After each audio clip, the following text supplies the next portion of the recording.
New video shows the moment the parents of Llewellyn Glover Jr. say an ADDU officer used excessive force on their son during a traffic stop.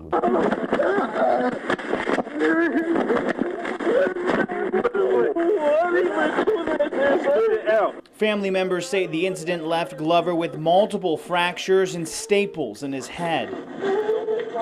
An internal Albany police report states a deadly force chokehold was used against him. When I seen it, I don't even want to talk about it. In the video, you can hear Officer Jamie Sutton saying he smells marijuana in the vehicle, prompting a search. I don't have no weed. An internal Albany police report would later state that Officer Sutton failed a polygraph test and was considered to be untruthful when restating that he smelled marijuana and saw it in Glover's mouth. There's nothing you can do. Yeah. So you just have to watch and feel hopeless as far as watching your child, go through this. That feeling is something that has prompted Glover and his family to draft a lawsuit against those responsible. Sutton resigned from his position earlier this month before the city manager made a decision on his termination, which was recommended by the police chief. Glover's family says they're upset by the city's handling of the case. It truly is shameful that he was allowed to resign and could possibly go somewhere else, but no, because anywhere he goes, if I find out, I will be forwarding that video to that police department. It's a personal battle Short says she'll be fighting for years to come.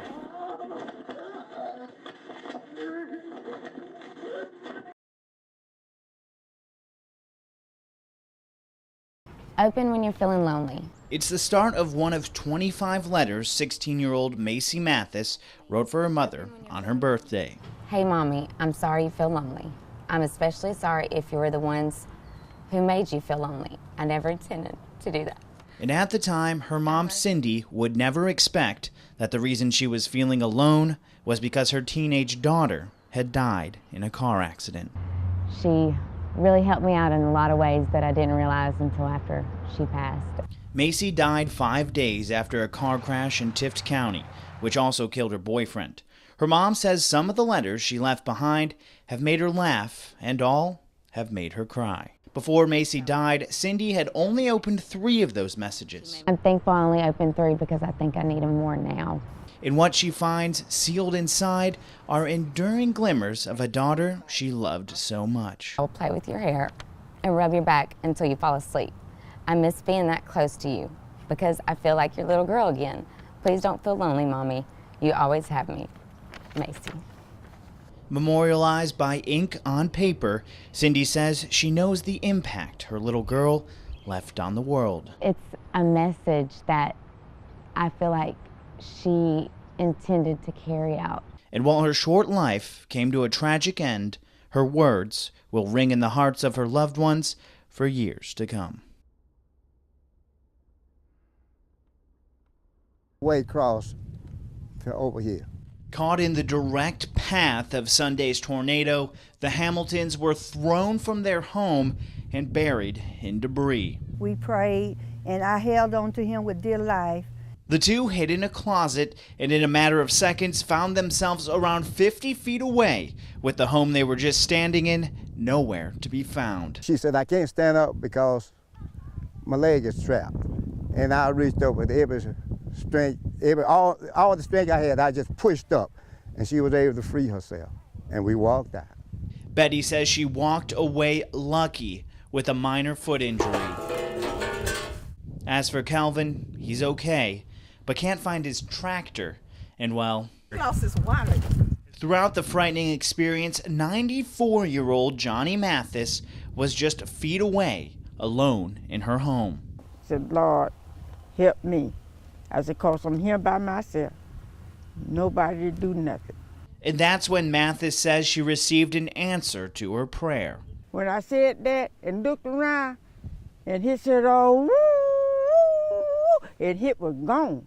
Mathis and the Hamiltons then met up and looked across their devastated property. I hate to come around it. I do. I sure do. But now all say that despite the destruction, they still have their lives together. We lost everything, but I gained more faith. A strength Hamilton says will help him survive in the coming days. Did you do it? How do you feel right now? It came as a shock. The 11-year-old mystery of what happened to Tara Grinstead now solved. When he did knowingly, intentionally, and willfully during the commission of a felony, that being burglary, caused the death of Tara Grinstead. Arrest warrants read in court detail that investigators believe Ryan Alexander Duke killed Tara Grinstead during a burglary at her home with his hands and tried to hide her body. They never considered this a cold case. They followed every lead with the same vigor this year as they did in 2005, and I think that was evidenced by the fact that now they've finally brought this to a close. And that closure is something that can now put rumors to rest and ease a community living a nightmare for more than a decade. They asked me, they said, well, you know, do you think this guy, whoever did this, or something happened to her, if she was killed, is he still in the community? You know, and you know, worried about their family, worried about their daughters. Donnie Young, who was sheriff when Tara went missing, says today is a day many in the small town won't forget. Because she was a local girl, she lived here, she taught school, she had a lot of friends here, everybody loved her. It was just one of those things that hit the community so hard because you couldn't believe that it actually happened. And that October day when Tara didn't show up to school marks another day Irwin County School Superintendent Thad Clayton says will always stick in his mind.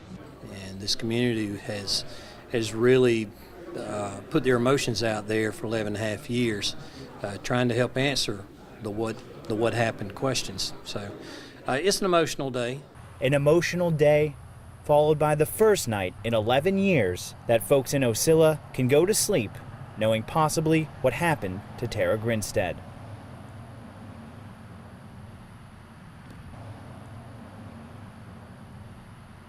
The wind is picking up. There's debris flying, chainsaws out right now. And as you can see, they're trying to break this down as quickly as possible. There's still huge obstacles like this tree here that are going to be a problem for emergency workers over the next couple of days. There's still some folks out here, first responders, investigating this accident about an hour ago. He walked up these stairs right here. His head was down. He looked very solemn. It's relatively healthy. Some of the other hives here are somewhat more stressed. It's been an hour that this has been going on here. This is a prayer vigil on Magnolia Street. And let me step out of the way so you get a better look. To stay safe, experts say to wear long sleeves and use bug spray.